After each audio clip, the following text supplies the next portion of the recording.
Saya balik tadi peringkat awal tentang kisah kesabaran masa di penjara. Bukan soal makan minum saja, tetapi penghinaan, kesusahan, keperitan hidup dalam kurungan seorang diri, kemudian terpisah dari keluarga, dan kemudian diaibkan. Dia mikirkan bagaimana usaha untuk merobekkan seluruh imej kita sehingga sekarang terkesan sehingga sekarang ada kerana rakyat umum tu dia tak ikut dan tak teliti. Kita tengok ulasan netizen, ya, kerana tidak ada usaha yang disebut oleh Zang Abah tadi. Miskin ilmu, miskin budi pekerti, miskin harta satu hal, ya, tapi miskin ilmu, tak ada usaha. Kita nak buat tuduhan, termasuklah katalah isu besar seperti 1MDB. Jangan kita kata orang kecam 1MDB, kita pun kecam 1MDB, tapi kita kena tahu apa dia, apa masalahnya, mengapa kita anggap ini sebagai satu masalah besar, mengapa menyebabkan kerugian begitu rupa. Hinggalah sekarang tentu lebih terang bila negara-negara luar yang menyiasat juga membongkar penipuan ini, dan sekarang ini terpaksa memulangkan sebahagian harta yang dipunggah atau dicuri dari dalam negara kembali kepada kerajaan Malaysia. Ini maknanya apa yang berlaku ialah yang saya usulkan, daripada kita jadikan ini sebagai slogan politik, maki hamun, cerca dan mengaibkan yang berterusan di bulan Ramadan Mubarak ini cukup membimbangkan, ya. Dia dipikir ada kebebasan, kita gunakan. Kebebasan ini anugerah Allah Subhanahu Wa Taala kepada kita. Tapi kebebasan ini mesti digunakan dengan sebaiknya. Kalau tidak, dia namanya bukan kebebasan, itu haru biru, hiruk pikuk dan kekacauan akibat daripada dangkal ilmu dan rendah akal budi. Jadi mudah-mudahan Allah SWT dengan boleh memberikan kita taufik dan hidayah dan mengingatkan kita bahawa dalam isu ini kita tidak boleh terlepas. Hukum ini harus ditegakkan secara tuntas dan adil. Sekarang ramai bicara bukan jadi Malaysia. Sebenarnya sistem politik dan negara ini, kita lihat umpamanya ini perebutan kerajaan dan kuasa.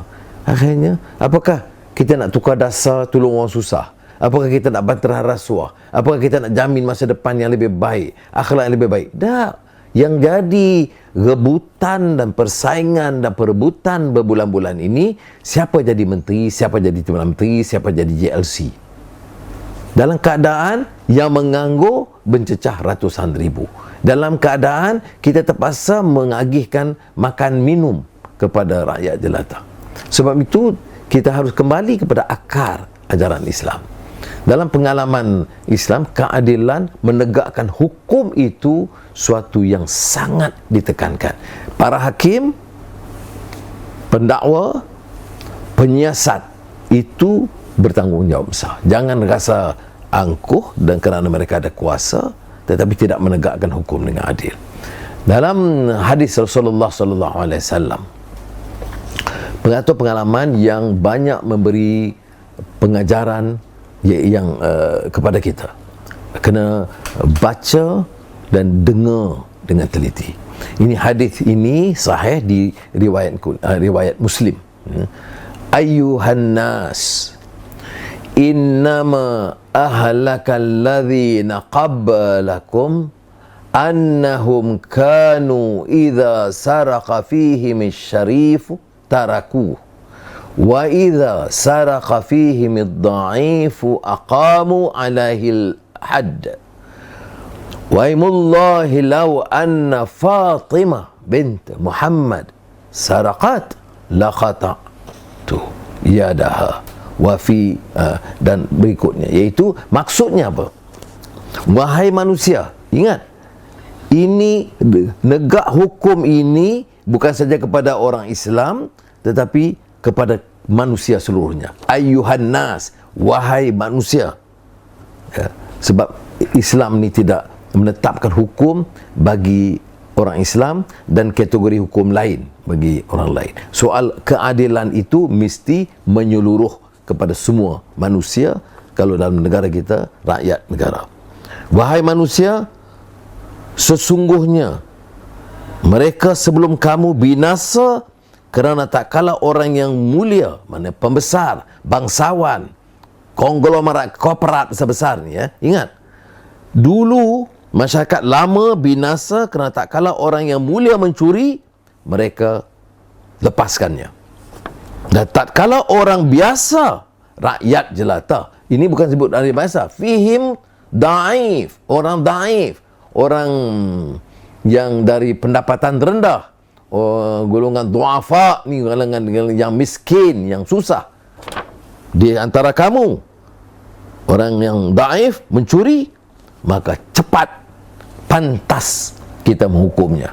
Maka Nabi Muhammad SAW bersumpah dengan nama Allah, nak tunjuk hukum itu tak kenal anak, keluarga. Tepat sekali bila Rasulullah mengatakan, sesungguhnya kalau atau jika Fatimah binti Muhammad mencuri, sarakat, tentu aku potong tangannya. Apakah munasabah Fatimah mencuri? Tidak. Kerana Fatimah itu dengan akhlak dan didikan Rasulullah yang seorang wanita ulung dalam sejarah dan pengalaman Islam. Tetapi disebut di sini sebagai contoh betapa seriusnya pesan. Maknanya hukum ini mesti dilaksanakan dengan adil. Ya. Apa yang disebut oleh Rasulullah? Ada zaman dulu, di zaman pemerintahan raja-raja dulu, bila golongan atasan, golongan bangsawan, golongan korporat, golongan kaya mencuri, selamat. Peguam terbaik, hakim pun dibaiki, pendakwaan pun boleh tolak ansur, boleh runding-merunding, akhirnya dilepaskan. Apa yang kata Rasulullah? Binasa mereka akhirnya. Jadi Rasulullah bawa kepada pengalaman beliau sendiri, pengajaran beliau sendiri, iaitu hukum ini tidak kenal sama ada orang daif, tidak. Kerana pada masa itu yang daif, ya, yang miskin, yang susah, rakyat biasalah di bawah, kalau salah kena hukum.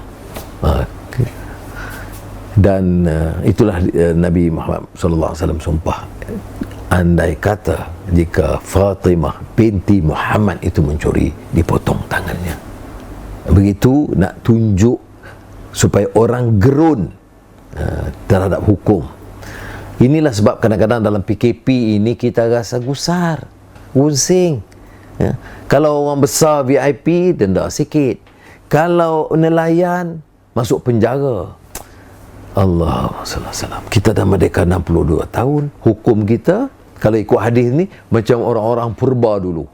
Saya tak tahulah, ada sekarang ustaz dalam kerajaan, bagaimana mereka nak jawab hal ini. Silakan jawab dengan maksud memperbaiki keadaan yang sedemikian. Yang perbaiki maknanya sikap, perbaiki golongan yang menyiasat, yang mendakwa, yang menghukum, dan lebih lagi yang memerintah, ya, yang memerintah dengan kamu. Jangan jadi seperti bangsawan yang terdahulu. Saudara, ramai yang bangkitkan isu ini, ya, kerana ini contoh langgar PKP. Yang lain pun banyak. Saya dalam pengalaman penjara, saya tahu ada anak muda, ya, yang masuk penjara, riman kerana tidak ada wang nak bagi ikat jamin, tunggu, mahkamah tangguh 6 bulan, tangguh 8 bulan. Salahnya apa? Curi selai jin, seluar jin, masuk penjara dah 8 bulan tunggu keputusan. Orang yang curi ratus juta dan bilion ringgit masih hidup dalam segala kemewahan, dan kemudian dilepaskan. Ataupun kalau kena pun ala kadar. Saudara, ini contoh negara yang sistemnya itu bobrok, iaitu ia memerlukan kesungguhan islah, perubahan rakyat keseluruhannya. Ini rakyat yang kena tekan pun dia jadi macai juga, dan tak boleh fikir. Kerja dia menyokong atau membenci tanpa memikir. Yang kita nak buat perubahan, bagaimana boleh kita pertahankan satu sistem. Saya tak kira lah ini nama Perikatan Nasional ke, Pakatan Harapan ke, apa parti pun. Kalau kita nak bawa perubahan dalam politik dan tata kelola, ya, nilai sabar, nilai kebijaksanaan, nilai keadilan itu mesti ada. Dan ingat, kepada manusia seluruhnya, adil ini tidak boleh kita kategorikan ikut kaum, ikut jenis, kaya miskin. Sebab itu seruan Rasulullah SAW itu, ayyuhan nas, wahai manusia. Semoga Allah memberikan kekuatan dan memberikan kita dorongan dan kesabaran untuk menerima kenyataan ini dan membawa perubahan. Saudara, politik ini bukan politik elit. Politik elit ini akhirnya memberi ruang untuk pemimpin untuk mengagihkan kekayaan sesama mereka. Politik ini adalah politik yang peduli kepada rakyat. Bila politik elit, tak heranlah kalau ada satu kontrak ekonomi, maka yang dibicarakan ialah berapa komisen dapat, berapa untung dapat. Bukan yang menunjukkan kepedulian kepada rakyat. Wallahu a'lam.